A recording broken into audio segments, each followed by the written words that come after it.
வணக்கம் தமிழ் மக்களே, இன்னையோட சினிமா அப்டேட்களை பார்க்கலாம் வாங்க.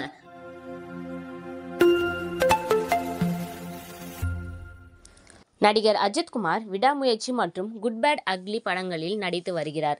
நடிகராக இருந்தாலும் அஜித்குமார் தனது தனி வாழ்க்கையின் மீதும் மிகுந்த கவனத்துடன் இருப்பார். படப்பிடிப்பு, படத்தின் வெளியீடு என ஒரு பக்கம் தன் உழைப்பை கொடுத்தாலும், மறுபுறம் குடும்பம், பயணம் என சர்ச்சைகளுக்கு இடமளிக்காமல் வாழ்ந்து வருகிறார். பல ஆண்டுகளுக்கு பிறகு ஒரே நேரத்தில் விடாமுயற்சி மற்றும் குட் பேட் அக்லி ஆகிய இரு படங்களிலும் தீவிரமாக நடித்து வருகிறார். இந்த இரண்டு படங்களின் படப்பிடிப்பும் ஒரே நேரத்தில் ஐதராபாத்தில் வேகமாக நடைபெற்று வருகின்றன.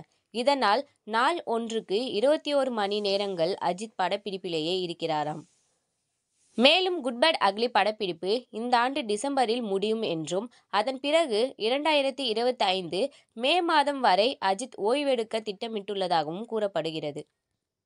பறையேறும் பெருமாள் படத்தின் மூலம் இயக்குனராக அறிமுகமானவர் மாரி செல்வராஜ்.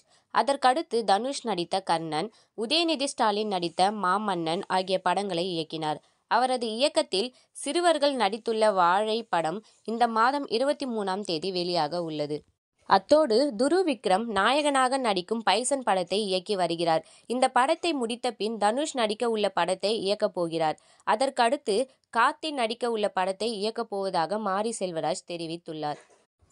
வா வாத்தியாரே, மெய்யழகன் ஆகிய படங்களில் கார்த்தி நடித்து முடித்துள்ளார். தற்போது சர்தார் 2 படத்தில் நடித்து வருகிறார். இந்த படத்திற்கு பிறகு கைதி 2 படத்தில் நடிக்க உள்ளார். கூலி படத்தை இயக்கி முடித்த பின் லோகேஷ் கனகராஜ் கைதி 2 படத்தை இயக்கப் போவதாக தெரிவித்துள்ளார். கார்த்தியிடம் படத்தின் கதையை 5 நிமிடத்தில் சொல்லி முடித்திருக்கிறார் மாரி செல்வராஜ். அதற்கே ஆச்சரியப்பட்ட கார்த்தி ஓகே சொல்லிவிட்டார் என தகவல் வெளியாகியுள்ளது. இது போன்ற சினிமா அப்டேட்களை ஷார்ட் அண்ட் ஸ்வீட்டா தெரிஞ்சுக்க மறக்காம எங்க சேனலை சப்ஸ்கிரைப் பண்ணுங்க. தேங்க்யூ ஃப்ரெண்ட்ஸ், பாய்.